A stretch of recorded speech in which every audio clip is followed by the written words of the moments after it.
Welcome everybody to Paperweight Collectors Circle. This is Meet the Artist, and we're delighted to be joined tonight with Victor. So hi Victor, thank you for joining us. Thanks. Just to let everyone know that we are recording the talk, and it will therefore be available for PCC members, and it will be on a private link which is on the YouTube channel, which once Brian's done his wizardry, will get you there. And that also means it's available for those people who aren't able to join us tonight. It's really good to see so many of us. We've got people joining from all over England. We are due representatives from Scotland and Wales as well. Welcome Peter from Germany, Eileen from Switzerland. We should have Portugal on the call, and we've also got America, Canada and New Zealand. So this is a fantastic opportunity to really bring people all over for this talk. So what we're going to do is we're going to be basically giving a brief introduction to Victor, who's going to introduce a short film for us, about 10 minutes, where we'll be able to see some of his works and techniques and really hear about the Blaschka Flowers in a bit more detail. We're then going to go through some of the designs which some members have in their collections and offer Victor to talk anything about them, or members to explain where they got them from and ask Victor any questions about them. And then we'll be able to open it up into a broader Q&A. So if after watching the video you can't quite think of a question, but it comes to you a bit later, there'll obviously be opportunities to do that then. And that'll be an opportunity then for Victor to be able to talk a bit more about his designs and what inspires him. And we can see there's some things on the table next to him, so we'll get to explore those a bit more together as well. And then after that, Victor will be able to update us on what he's going to be up to next in the world of his paperweight making and his designs. And then we'll be sort of wrapping up. So that will be between 8 to 8:30 time. So if you've got any questions as you go along, I'm only doing this from a small phone, so we'll try and keep an eye out for any hands up, but feel free to come off mute and ask any questions or wave your hand, whatever works for you. And like I say, we'll try to keep it so that we're reducing any background noise as much as we're able to as well. So I think that's probably the welcome for me at the moment, other than say thank you everyone for joining. I've got a couple of people who've just messaged me about trying to join, so I'll just go off and do that now. But very great big welcome, Victor, to joining us this evening. And if we can hand over to you, if that's okay, just for a short intro, and then we can move into the video once you're happy to. But yeah, thank you. I'll pass over to you now, Victor. Thank you. Thank you, Victoria, for the introduction, and Brian for doing some of the background work. And I guess I can start just talking about the video that I did. I originally did that for the PCA, the Paperweight Collectors Association, their national meeting. And they did a field trip to the Harvard Museum. So they thought it was fitting that I would talk about those flowers. And during the video, I show some of the techniques that making some of the buds that I would make for the flowers. And I guess with that, we could probably get it started. If you have any questions afterwards, I'd be glad to answer.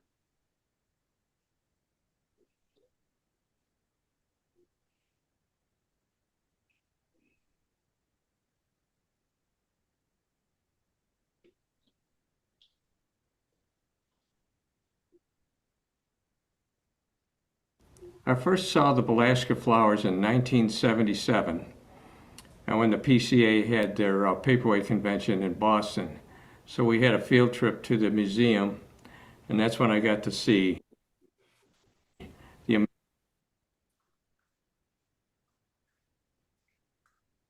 amazing flowers of the Blaschkas. There's very little that's really known about their technique. They were somewhat secretive. And we do know that they did use a metal skeleton inside of many of their flowers. And I've used some of these techniques now, like this stamen on the lily is a wire, and also the stems on these leaves, which makes it a lot more durable and not as delicate as you might think. And so it's been quite a challenge, and in the next part of the video I'll show you some of my techniques and some of the designs that I've developed over the last 5 years.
Well, metal or charcoal? It's metal, I think.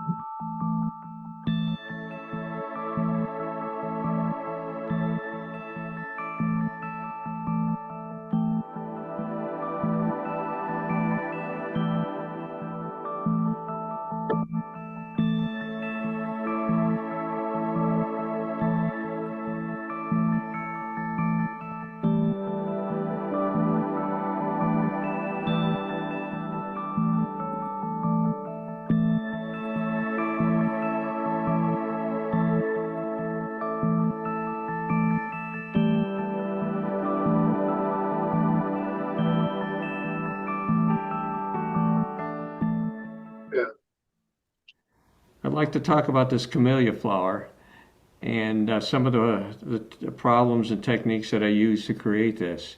The buds are made exactly the way I demonstrated in the video, and this was also interesting because it has multiple layers of petals, and then this very complex stamen pattern. And I'll be showing some more detailed shots of this later in the video. But another thing that I worked on very hard was to create the realistic branch, and it actually has some surface texture, and the coloring of it turned out quite well. I'm very pleased with that. So I'll be showing some other flowers and some of the things that I had to overcome in the following video. The tiger lily was quite a challenge to create this trumpet-shaped flower and to keep the petals very thin and to shape them. And then of course I used the wire and glass to attach to the end to make the anthers. And then the buds were made exactly the way I demonstrated in the video. The other challenge was to create these long leaves and keep them very thin. And then I've also tried to display the work in a little different manner. I'm using these casted bases that I make, and then I'm adding this earth ground and moss, and then the stem emerges from that, and I'm very pleased with the outcome of this. The morning glory was quite a challenge to create the trumpet-shaped flower and to cut in all the detail in the edges there without distorting or making it too thick. Same thing with the dogwood, keeping the petals very thin and having texture to the surface. I'm very pleased with both the outcomes of each one of these sculptures.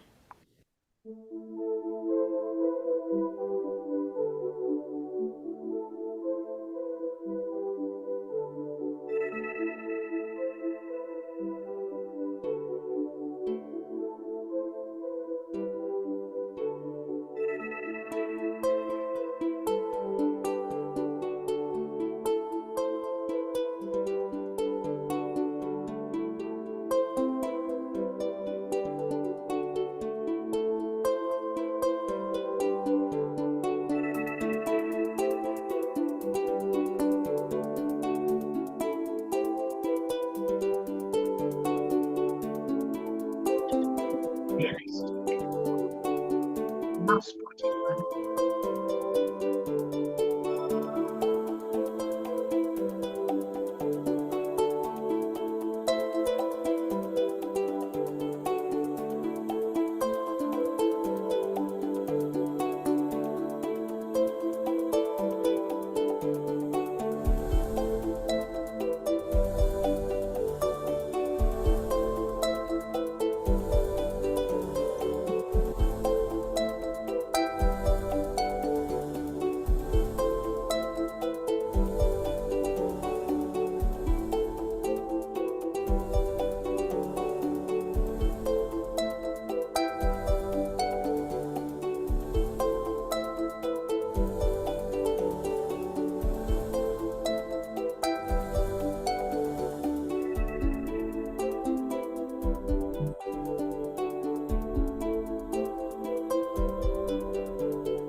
In a low.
And so this meat.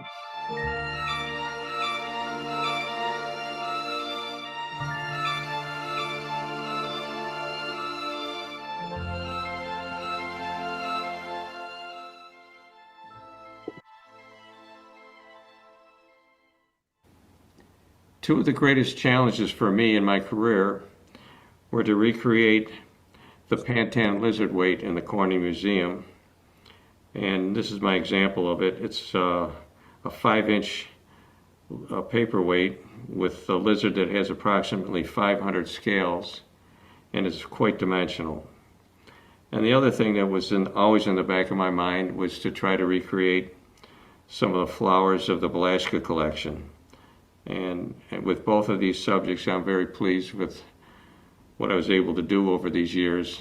And right now, when I'm 75 years old and over 50 years of working with glass, I'm still just as excited about working with the material as I was when I first started.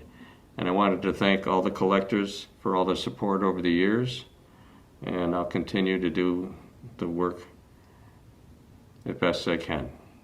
Thank you.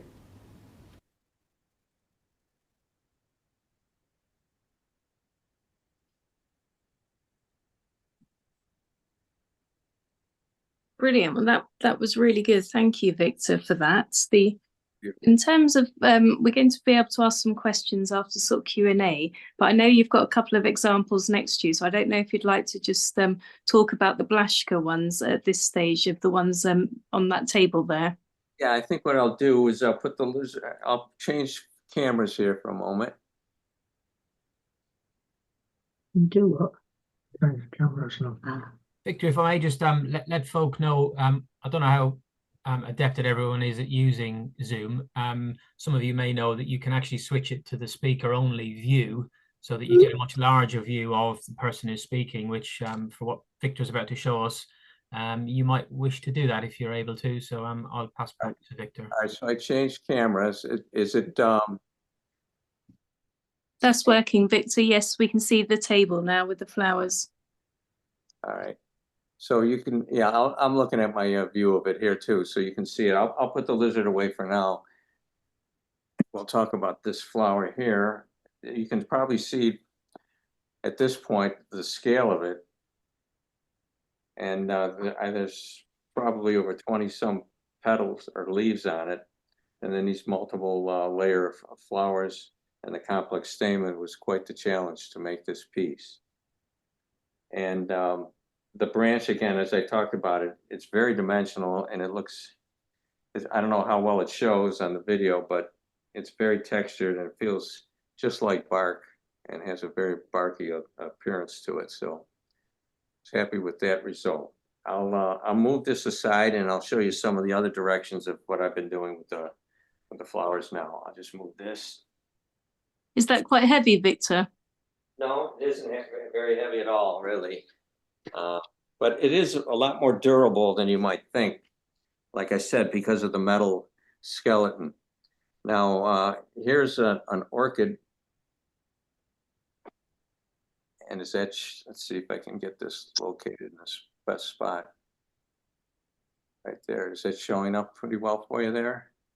Yeah, that's good. If it could just angle, that's it, perfect. Okay. And that's a Catalea. And the challenge here was to actually make these petals, to make them that thin and have that ruffled texture to it. That was one of the things that I saw the Blaschkas, and I said, when you try to do that in the torch and everything, they keep it that thin, and to put all that detail in was quite the challenge. So I finally came up with techniques and some practice on how to do that. And then the center part of the flower and the petals. And then this, I cast the base out of crystal, and that's the way I display them. Most of the Blaschka flowers are attached to a backing like a board, and they're wired down. And of course, that's what the reason for that was. They were botanical studies. So I've kind of moving in the direction of my own work to display the flowers in different ways. So let me show you the next one.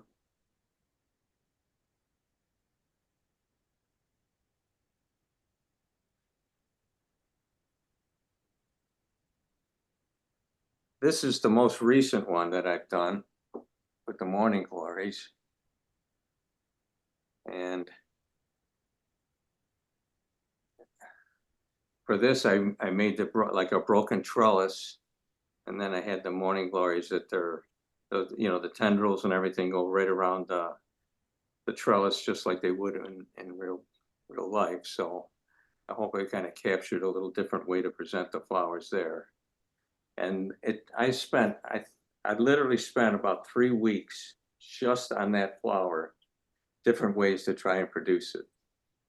Now that I'm when we were in full swing, when both my sons were working in the studio, I didn't have the time to do something like that. But now that I'm in I'm not really you're not even semi-retired, to tell you the truth, but I have more time to just do things that I want to work out. So like I said, I spent 3 solid weeks working on that, and I finally captured it. And with that, Victor, with the trellis, did you do the trellis first and then Yeah. add the flower to that? Yeah, this is actually casted. So when a casting process is you make the sculpture out of clay first. And then from the clay, you pour plaster over that and take the clay out. And then you make a silicone mold out of that. You pour that silicone in there so you have a positive. And then I pour plaster over that, take out the silicone mold, and that gives you a cavity that I fill with crystal. And then I fire that at about 1500 degrees Fahrenheit. And that gives me the trellis and the base. I do all those separately. The flowers are amazing. The colors and the delicacy of them on there look fantastic. Thank you. Thank you. All right, I'll get you another one here. Who's the woman that was awkward when we joined in, the lady who was having ideas about these art things? Okay, here's a picture of the cherries and the blossoms. And again, this is displayed in the crystal vase. And I was really pleased again with the color of the cherries. Reds are really difficult in glass. They always have a tendency to kind of darken or turn kind of brownish or orangish. And so to finally get this red the way I liked, I was very happy with that. And again, it has these very delicate stamens, and the petals are very thin. So capturing that was very nice achievement. All right, with that,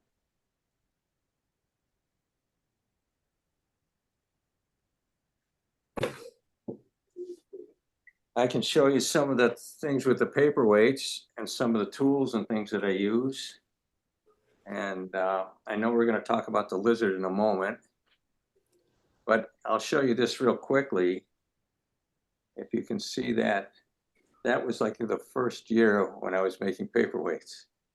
And the first convention I went to was in Boston, and that's where I saw the ware collection, but that's when I got to meet some of the other paperweight artists. And so when I came back from the convention, the paperweights that I had when I went to the convention, I had in my pocket, they were just little small ones. And I thought it was going to really be something to show them. I never took them out of my pocket because when I saw all the other work, I said I got a long way to go. But this was one of the first weights that I made when I came back. So what year was that, Victor, roughly? Pardon? When was that weight dating from? That would have been probably about 47 years ago. Wow. 48 years ago. Because for 2 years, I just did kind of lace work and the things that you see at the malls where they make the ships and all that. I did that for about 1 or 2 years. And then after that, I got into the paperweights. And here are some of the tools that I use. A simple paddle to flatten the glass. And these I've been using for, like 50 years. And these are to flatten out the glass to make leaves and petals.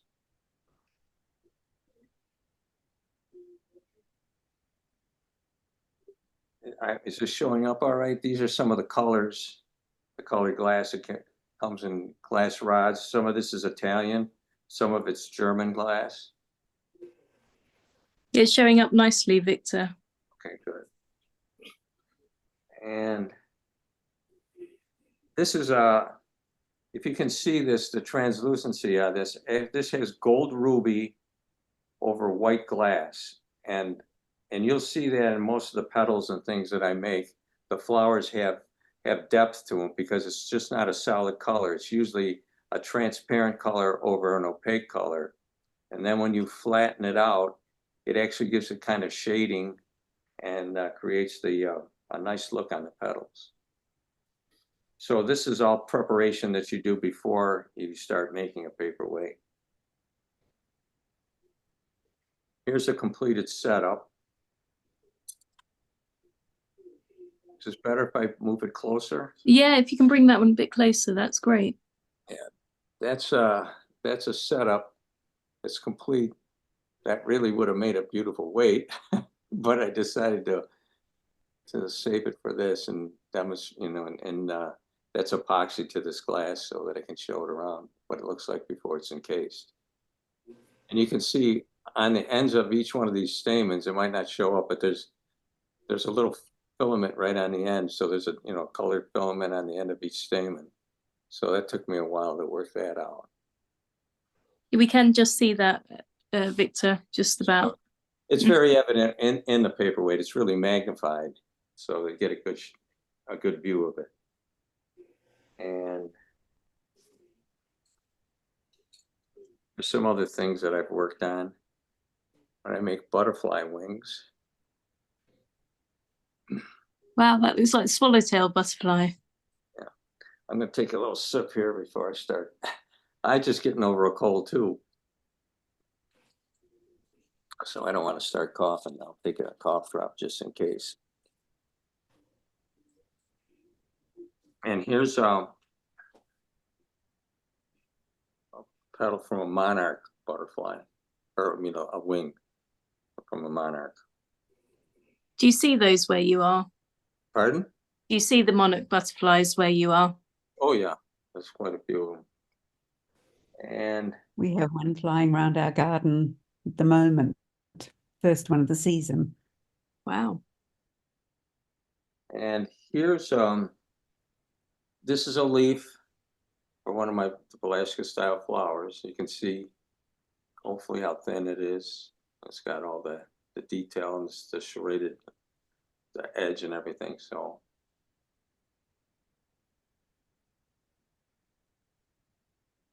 I get that question a lot from artists. How do you make them so thin like that? That's incredible, especially with the curved shape as well. Yeah. And each one of this is actually two different techniques. So a lot of times, you know, I ask, or people say, well, we have to figure out how the Blaschkas made the flowers.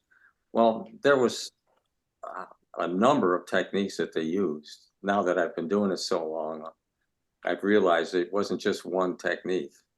They used, depending on what they were trying to recreate, they might have had a different method. So right there's two different methods. This is a third method to create, and I fused this to a plate. But that's a third method to make a petal, or I mean a leaf. And that was kind of a challenge to create a maple leaf like that. That's really detailed. How long did it take you to work out the three different techniques then? Are they sort of over a number of period of years? Yeah, it was, you made little discoveries, and then I could make, you know, partially create a flower and leaves and things that I was happy with. But the first ones were pretty simple, but the technique was coming out, and so you just have to keep doing it over and over again to try to get some consistency and to try to keep improving the look of them, to try to keep making them more and more realistic. I mean, that's always been my goal. This is very similar to the bud that I made in the video, and that has a wire stem. That's really, yeah, fantastic, Victor. I'm sure that there's going to be lots of questions about some of this when we get into the Q&A as well. Okay, and then I guess to end with the paperweights before I get to the lizard, this is what the raw glass looks like.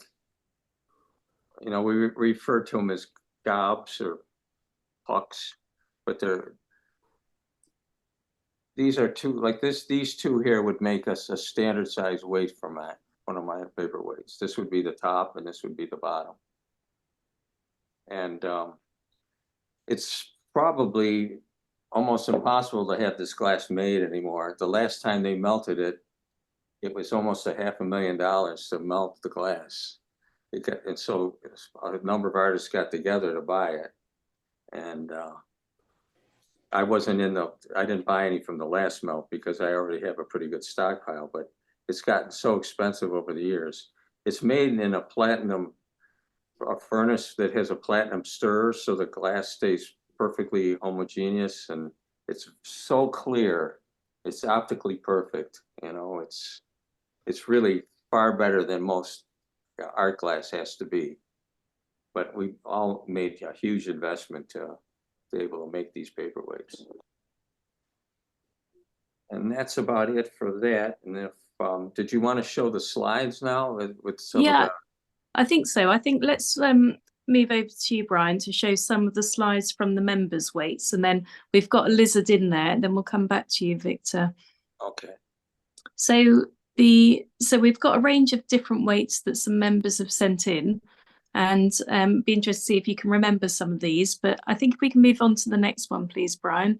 And I think this is Angela Norman's weights. Oh no, sorry, Brian, it's your canes first. So I don't know if you want to introduce this to begin with, Brian.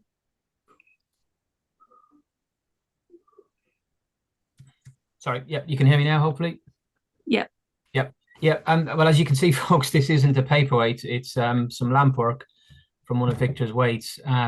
Victor may know when this was made, maybe not. It's certainly a great number of years ago, because the chap who collected it did so many years ago. So I've got some more close-ups on this one.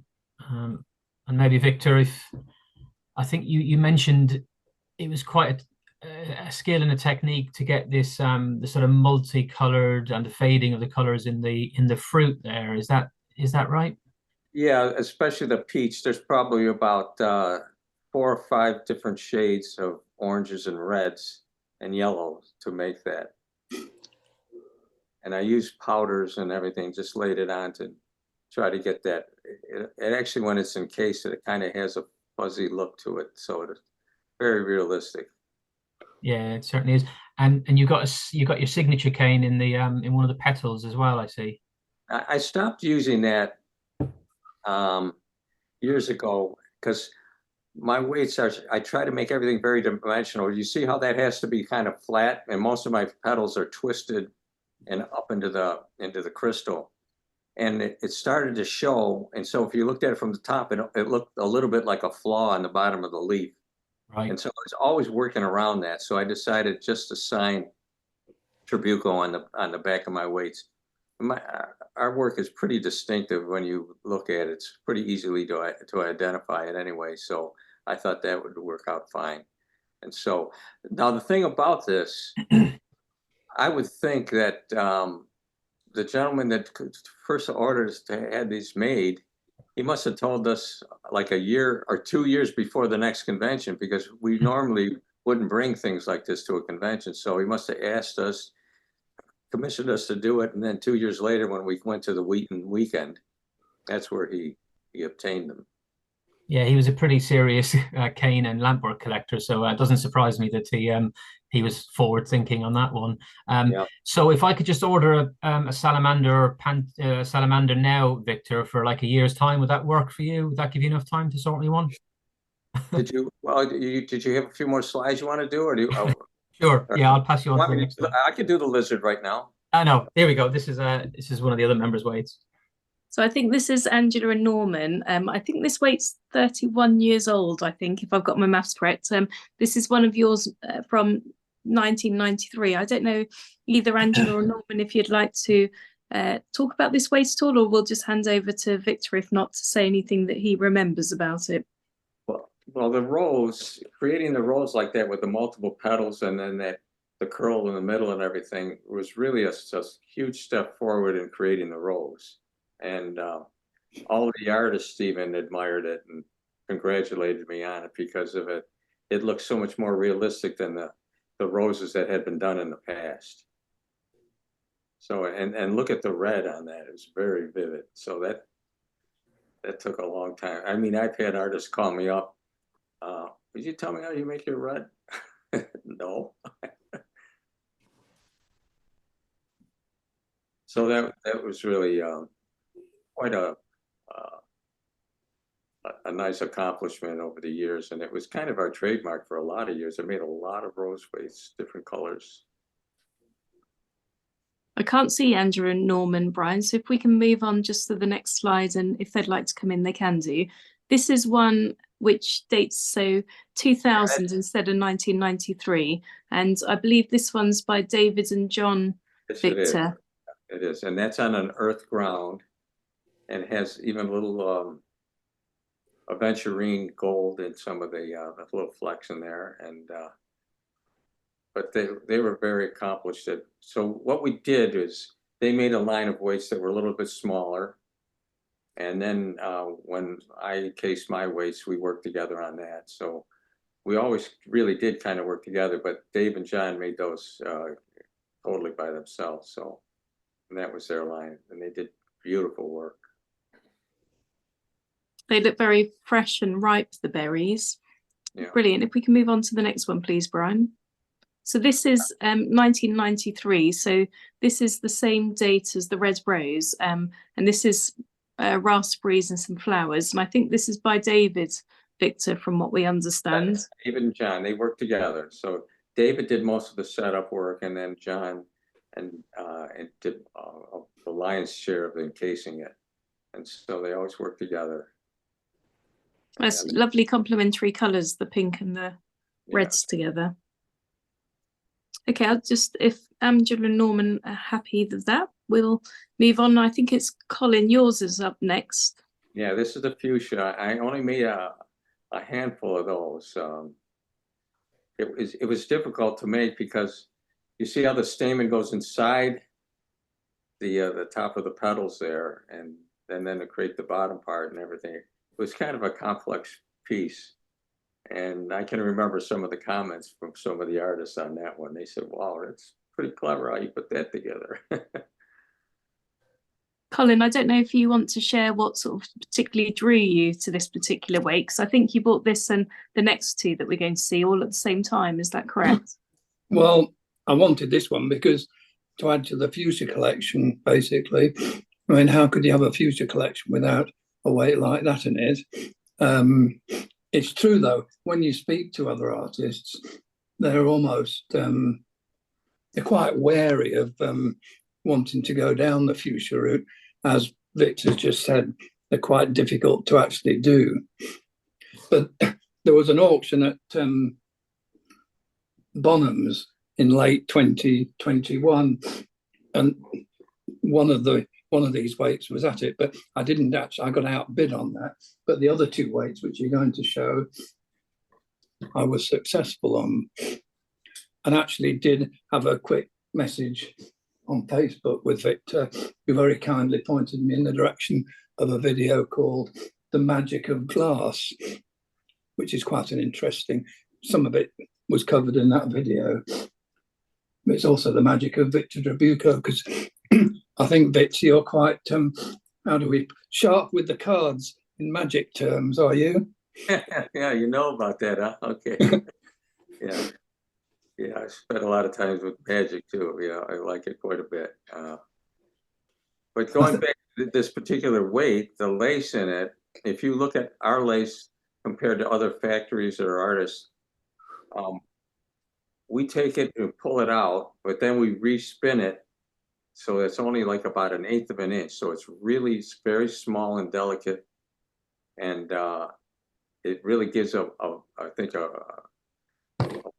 more lacy look compared to some of the other ones that have been done in the past. So and we were pretty proud of that background. Although I missed out on that one, I did manage to get it through a dealer about 3 months later. So quite possibly somebody made a little bit of a profit on it. Yeah. And Colin, how many fuchsias are in your collection now then, if this is one of them? 32. Wow. Mainly from different artists or lots from the same artist? 2 or 3 from Maywell Ward. Quite well spread. Richard Lursell. Obviously, there's 2 or 3 John Deacon's ones. quite well spread, Oriental Flume, Lumberg Studios, Kathy Richardson, Michael Hingand, Rick Ayotte. There's quite a thing to focus on a particular flower and collect all the examples. Should we move on to the next one then, please, Brian? Yeah, this is the blueberries. That was that again uses probably about 4 or 5 different shades of blue to get that effect. And that was something that I remember I taught when I was at Corning. I taught there at the studio for about 10 or 15 years.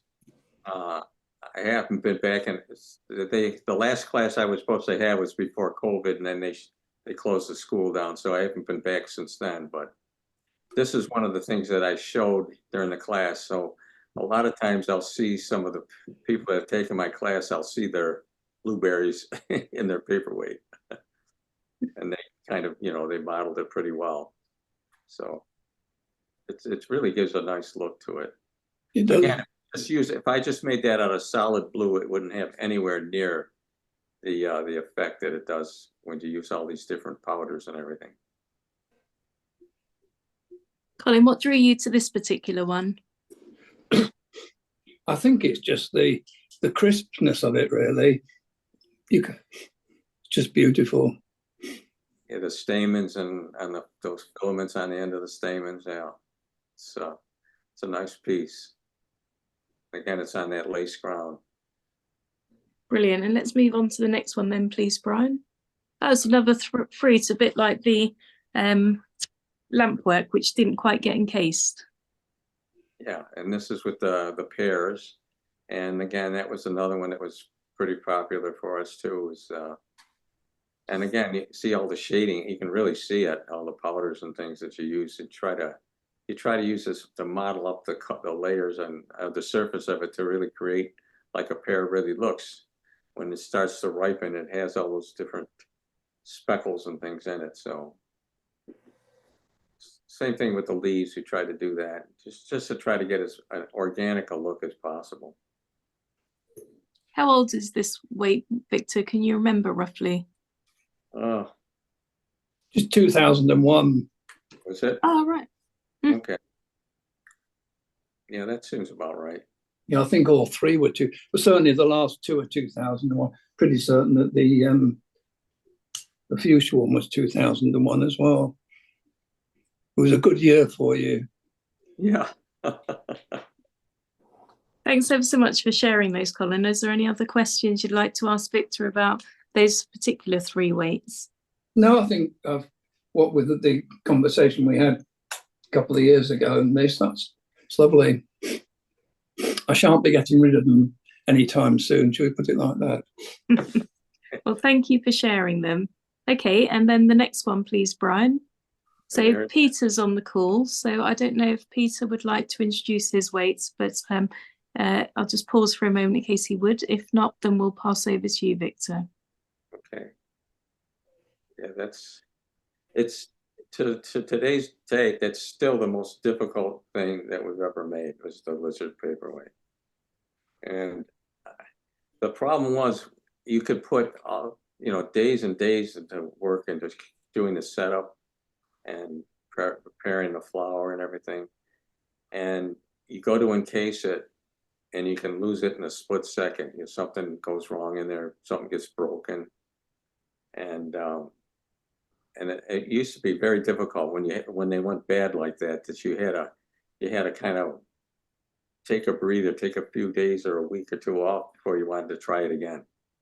So there was a lot of trial and error with it. But then once we started to really get the system down, everything worked pretty well. But And earlier you mentioned, really proud of this piece.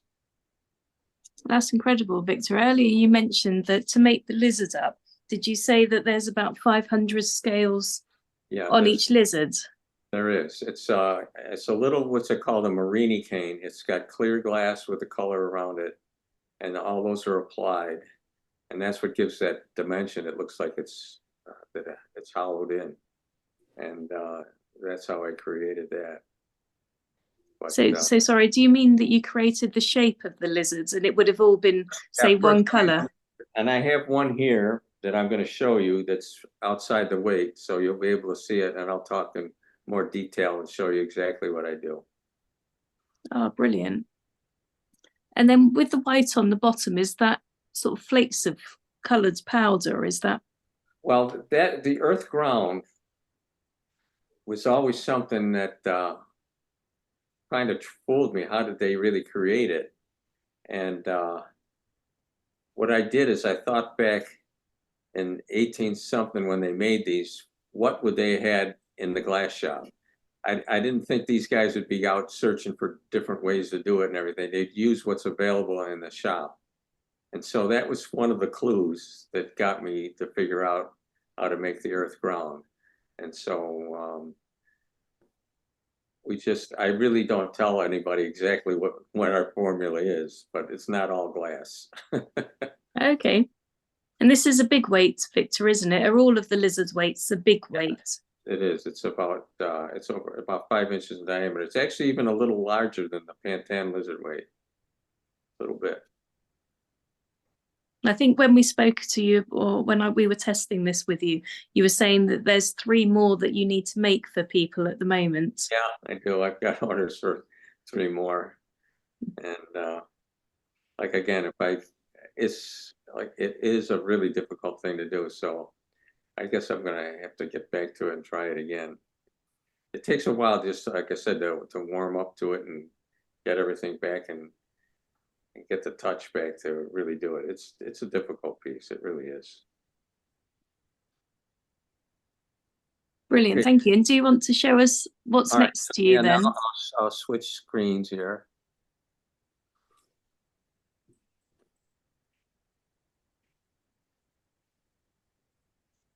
And Is it possible to hold that a bit closer to the camera? I'll hold everything up. All right, Brilliant. here's the first thing that I did was making the lizard weight so it was off the ground. You could see, I remember Dwight Landman at the time, who was the director of the Corning Museum, was really amazed at that. He said, "How did you do that?" He said, "Is there all clear glass underneath that?" And I said, "No, it's all floating in the air there like that. So I got the glass to flow underneath it." And so that was a huge step forward to make that. It was way different than most paperweights that had been done at that time. So here's what the lizard looks like before it's encased. It's probably difficult to see, but there's all those little scales are on there. And what I used are these little canes. They're like, they call them marinis.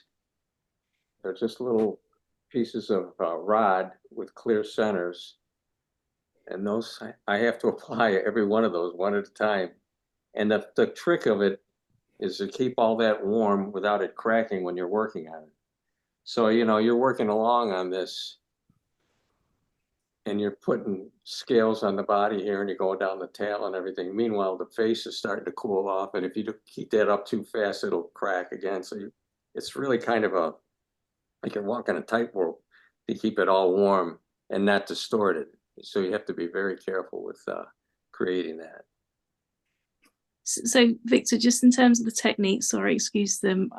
So this one you made and you reshape it and you create that shape when it's fully hot, and then you allow it to cool down a bit, and then you apply the Marini colors scales. Is that what you were saying? No, what I do is actually I make the whole lizard just green, solid green. And then I have to apply all those canes on top of the surface. And then I anneal this piece, it goes into the oven. And then it's like this. And what I'll do now is I can gently heat up the feet and put, you know, the little toes and everything on it. But that's it. I can't put the torch on the body of it again. It'll crack. You have to Okay. the whole thing. Glass is pretty tricky to work with. The other artists, that saw my work, I mean, the comments that I got were amazing. I mean, a lot of them said, well, we're all out of the lizard business for sure, because nobody could imagine that you could make one that big and with all that detail. I had a collector that came in from Germany, and he bought 2 of them. Crikey. And is that lizards in your hands? Is that going to be encased, or is that one that you keep for an example? Probably the reason I didn't encase it, there's something about the way I patterned on the Marini that wasn't quite good enough for me to encase it. That's So, fantastic. I'm a massive lover of lizard weights, so that's really great. But I know lots of people will be keen to ask some questions too. so here's the final piece. And you can see the dimension on it is crazy high, I mean, it's really up there in the glass. And the Pantin lizard one the head is up, but the body's as on the ground. So it's really something to get the glass to flow underneath all that. That's it. That's spectacular. Thank you for sharing that, Victor. I think, Brian, we're going to be moving into the questions and answers next. So this is your opportunity for anyone who's on the call to ask Victor any questions about anything you've seen this evening, or any techniques or aspects that you're interested in, or from the video earlier. So I think my screen's a bit limited because I'm only joining from a phone. So I think if people would like to ask a question, if anyone would like to come off mute and ask your question, then we'll try and see whether that works, rather than having to sort of put up hands. So I'll pause and see if anyone's got a question.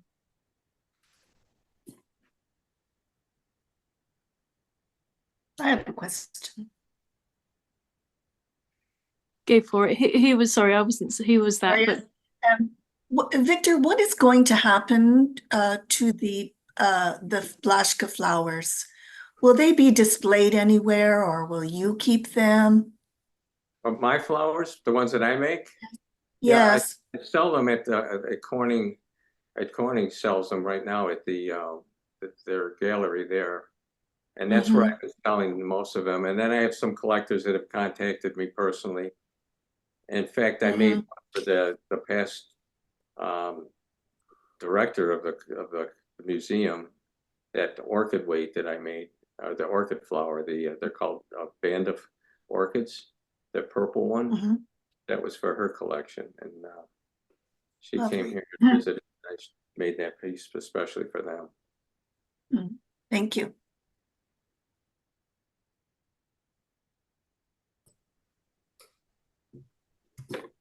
Victor, if I may, I'm as a fairly new collector, I'm fascinated by the way artists have to work and protect their secrets, I guess, as to how they make weights and how the techniques.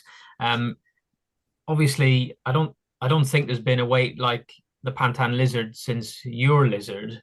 So are you ever mindful that, these techniques which you've now mastered, once you're not making them anymore, they're lost potentially forever? Obviously, your sons probably have knowledge of these things, but as well as trying to protect your work, which is obviously the right thing to do, are you sort of slightly thinking, I mean, I'd love to see a video of how one of those is made from start to finish, as would everybody, but I'm sure lots of artists would as well. So I suppose it's not so much a question, but rather a sort of a observation of, it seems like such a shame if those techniques are lost when you're not making weights anymore. And, what your thoughts about all of that?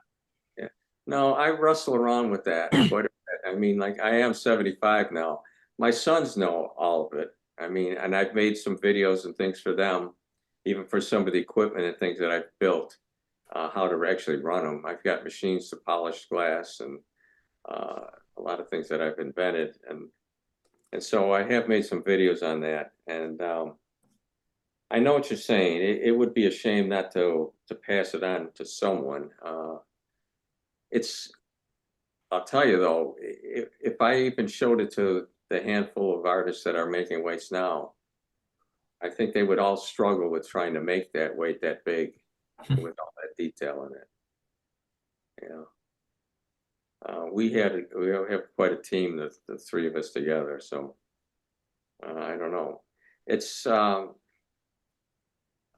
even the Blaschka Flowers. I mean, I really feel as though they hid a lot of their equipment and things in their technique. They were very. In fact, I knew one of the librarians from Corning went to Germany and met the descendants of the family, and she said they were very secretive. Somebody came to the studio, the mother would ring a bell, and they would start putting things away before they entered the studio, so they didn't see the equipment.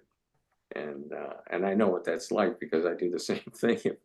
There's certain people. Well, there's a lot of my studio that I don't even show to other artists, and I worked for Steuben Glass for 3 years, designing equipment for them to polish their glass. And the engineers were here, but I never showed them my whole studio. I only sold them parts of it, but they used the techniques and the equipment that we built. For 60% of their production at Steuben was polished with the machines that I built.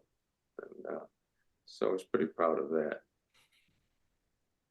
Thank you. I was going to ask you, Victor, about the Blaschka Flowers. I was fortunate enough to see them in May this year.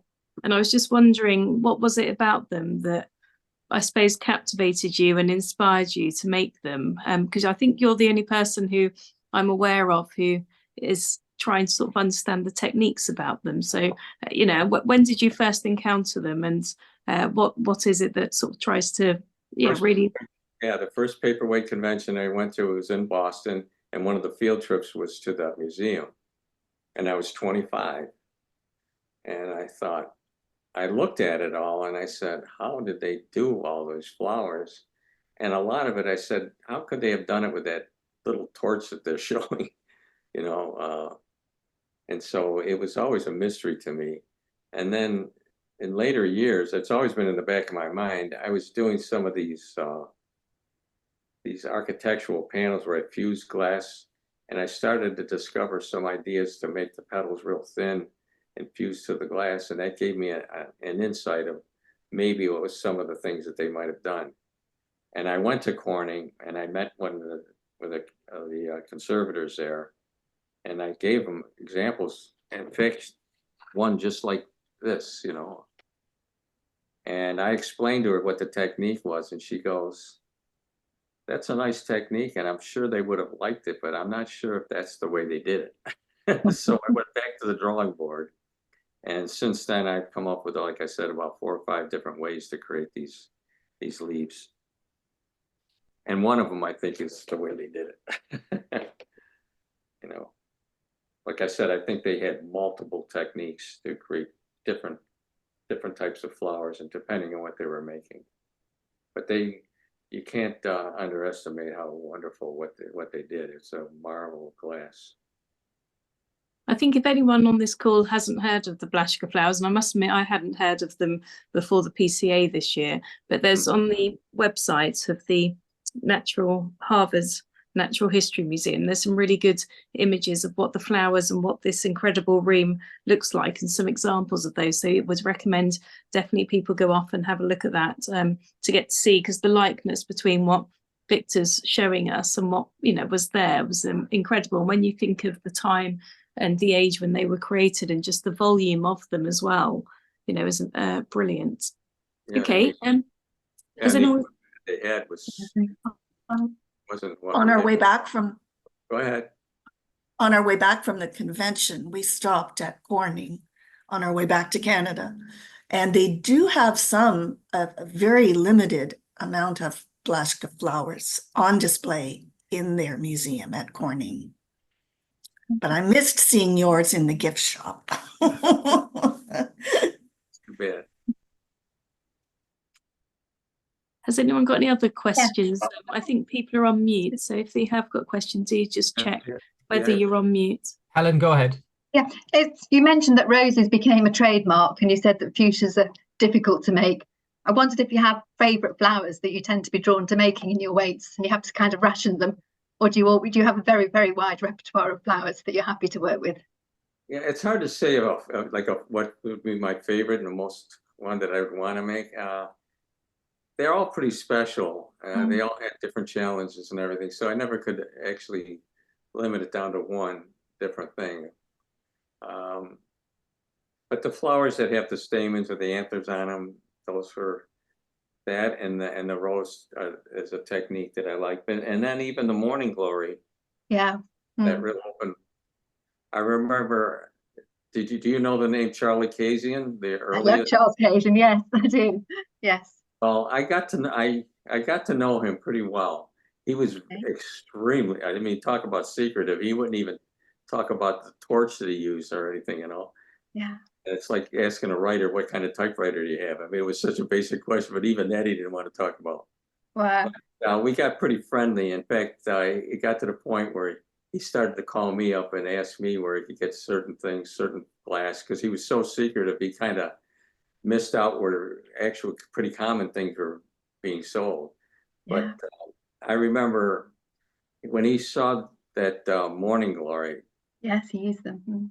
The dealer, I walked out of the room, and the dealer later told me, when you left, Charlie was studying that weight for about 20 minutes, and he said, "This is genius." He was really impressed with it. So that was quite a compliment for me. That's really interesting, because they became one of his top flowers, didn't they, which he used afterwards. Yeah.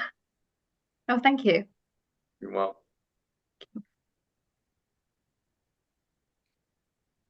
Anything else? If I may again, Victor, what I know people have sort of mused over the fact that the Pantin lizard may have been even made by the Blaschkas. Do you have any thoughts on that? Or I don't know. I don't know when that was acquired for the museum. If they would have been able to have seen it. I mean, it was. I don't know if they would have seen that or not. I'm not sure, but those were for lamp workers or torch workers, flame workers, whatever the term that we use today. The two huge challenges were that Pantin lizard and the Blaschka flowers. When the artists get together, if they're going to talk about what a challenge was in doing lamp work, those are the two things that they talk about. And so I went after both of them and was able to accomplish, I think, a pretty good level and doing each one. I know at Harvard, from what I'm told, that the curator there, when she does a slideshow, I think I'm the only one that makes the glass flowers that she shows. She shows that camellia flower that I made. Brilliant. Thank you. John and Pat, Bevan, Brian, maybe you could unmute John and Pat, Bevan, if that's possible. John, you've got a picture weight that you're holding up, and just bear with us. That's it. You're unmuted now, John. So if you'd like just to say that this, which you may recognise, and we didn't bother to photograph it, is at least 40 years old. Yes, that was I loved making that weight. I remember that very distinctly. I made a number of those, but that was quite a landmark to make that big bouquet. Yeah. Yeah, and you've got single stamens. Yeah. That was early on. Yeah, that's when I just started making magnums, and yeah, that's pretty complex weight. Yeah. John, if you could just hold that up again, I know it's quite heavy, isn't it? Just a bit higher. I'm going to stand up, and it says I can hold it more safely. Yeah. Oh, yeah, that's great. It's got the big wow flower, and it's got two morning glories. Yeah, that's very dimensional weight. How long have you had that in your collection, John? Without looking it up, but probably 40 years. Yeah, because that was probably made in the 90s or the late 80s even, I think. Yeah, 1984. Okay. That was 84. Okay. And we were collecting long before that. Okay. And where did you get that from, John and Pat? Did you buy that when you were in America, or was that one which was in a UK auction? It was in the UK, and I think from a dealer. I would have to look at our records to be sure. I think we got it from Anne Eckhoff. Wow, looks a great thing from what we could see. Thank you for sharing that. Okay, I'll just take a pause and see. I'll just go through my screen and see if anyone's got a question.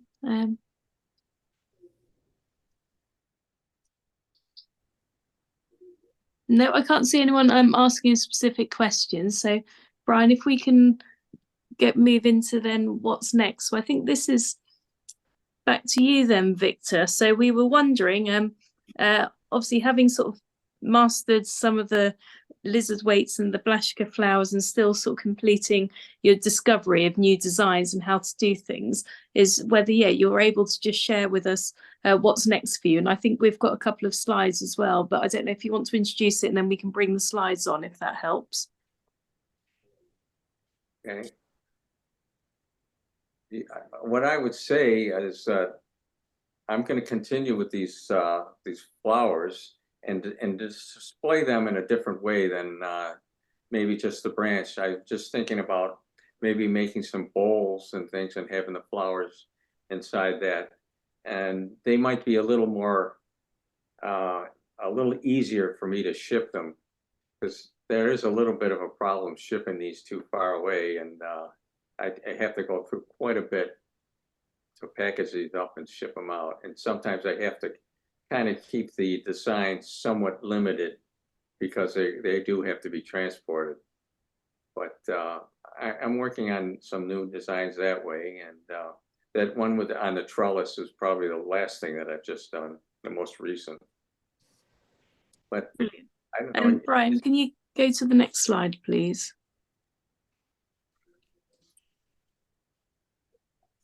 Another slide. Yeah, there should be some. Sorry, let me just I'll just share this again. One moment. It's actually the PDF. There we go. Okay. So this is my most recent project. Is I'm creating a book on all the things that that we've done over the last 50 years, and this has 125 pages. And there's 40 pages that are dedicated to paperweights, and the rest would be some architectural pieces that I've done, some awards, some different designs as far as art pieces. So these are just a few of the weights.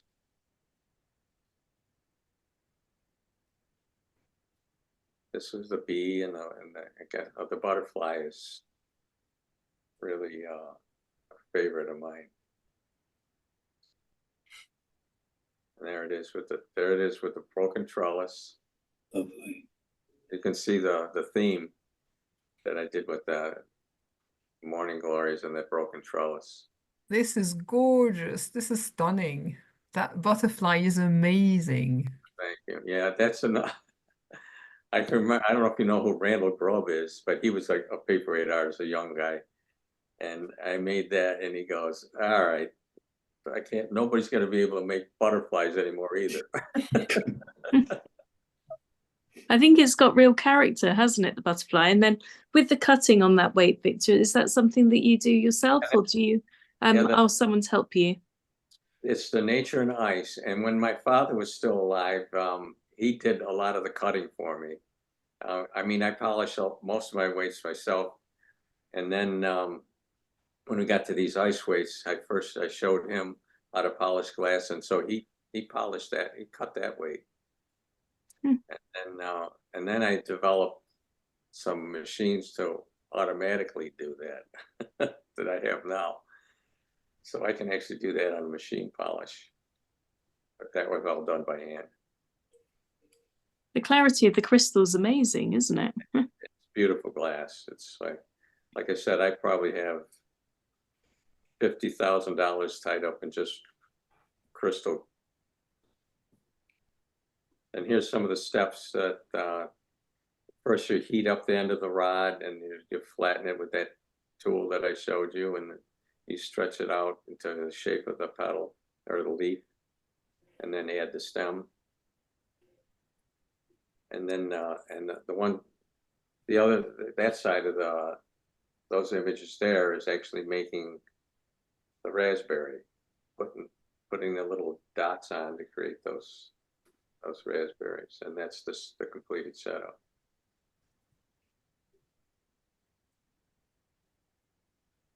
Strawberry, that was quite a challenge, putting all those little seeds on there and getting a good red. That was a tough one too. And I didn't want them to look like dots. I tried to make the seeds look like a seed shape. It definitely, yeah, definitely do look like that, Victor. And there, of course, is the lizard. That one is in town here. I got a collector that has that one. And if you look at it really close, you can see that it actually has the mouth is open a little bit. And I only did that on maybe one or two of them because it was really, at the end of you have to do that right at the very end. And you're just so worn out and you just don't want anything to crack you. But I really pushed myself and I made that one. And yeah, I wish I still had that one. Have to make yourself another one, Victor. There was a beautiful lizard weight that came up for sale in the UK at Bonham's recently, actually, which was really exciting to see one come up for sale. And yeah, watch what it sold for. And it was a particularly nice example as well. Brilliant. If you can stop sharing that, thank you, Brian. So in terms of the book then, Victor, is that sort of out and ready on the shelves, or will it be coming out soon? The book, I just have a gentleman right now that's proofreading it. I've had two people proofread it, so I want to make sure I don't have any too many mistakes in it that way. So as soon as that's done, I think I'm gonna send it in, and it'll be available on Amazon. I'll send you the link when I get it all complete. Yeah, if you do that, we can definitely send that to the membership who may be interested in that. Brilliant, thank you. Yeah. Okay. Yeah, you'll see a lot of different things that I've done over the years. Even some paintings that I've done in that, so will be in there. Yeah, it sounds really interesting. Okay, well, just back to the members then, just to pause and see if anyone's got any last questions just before we wrap up in that case. Bear with me, I'm just looking through the screens.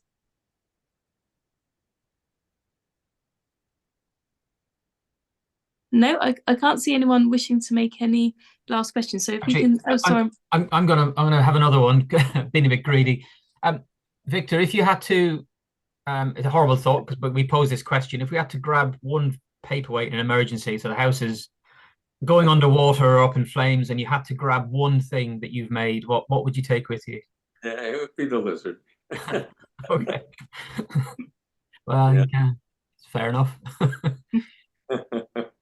I'm hoping that a lizard paperweight may join my collection at some point. So I'll be keeping an eye out for those ones which come up for sale. So I think you said, is it about 10 or so years that 10 to 20 years that you've been making the lizard weights, Victor? Yeah, I think it was in the 90s when I first started to finally finish the idea on that. So then each year I probably made maybe 10 or 12 of them for the next 20 years, you know. So there's some of them out there. They're all a little different. Well, that's really good to know. There's some out there for, yeah, hopefully me and my collecting years to be able to find. Brilliant. Well, if you don't mind sharing the screen again, please, Brian.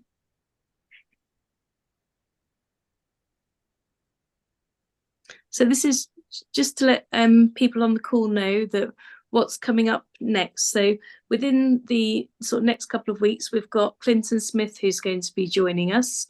And if you haven't signed up for that one, if you can email paperweightcollectorscircle@gmail.com just to be asked to put on the list for that.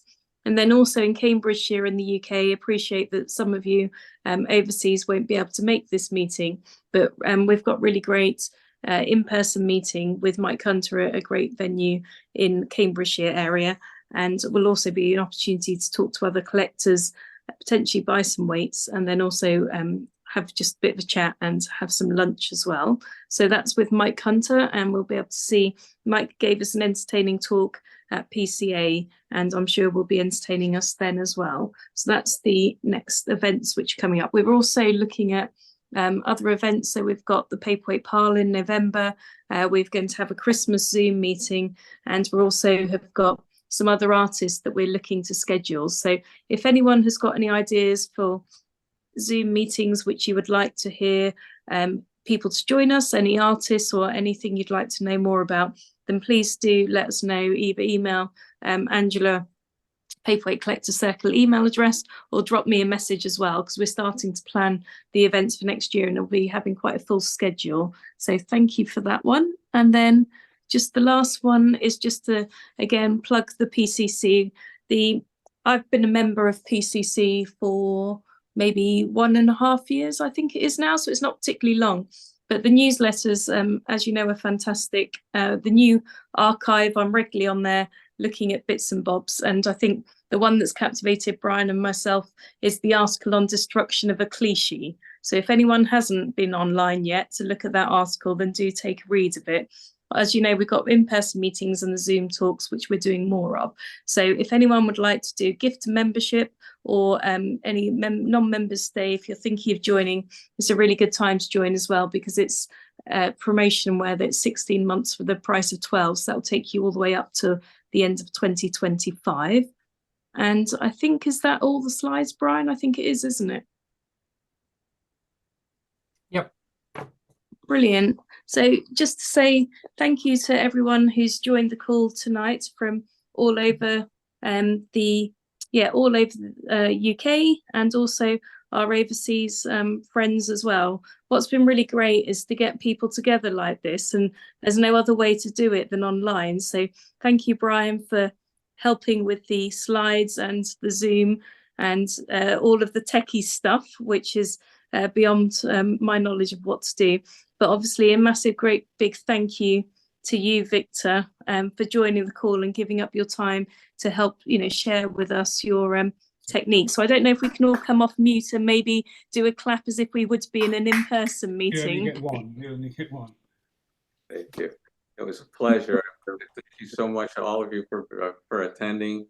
And Victoria and Brian, thank you again for all the work that you did behind the scenes and getting this to happen. And I hope we see each other again. Thank you very much. Brilliant. Well, thank you, everyone, and take care. Have a lovely rest of your evening or the rest of your day for you, Mafanwi. And yeah, take care, everyone, and see you soon. Thanks again, Victor. Bye, everybody. Bye-bye. See you all. Bye-bye.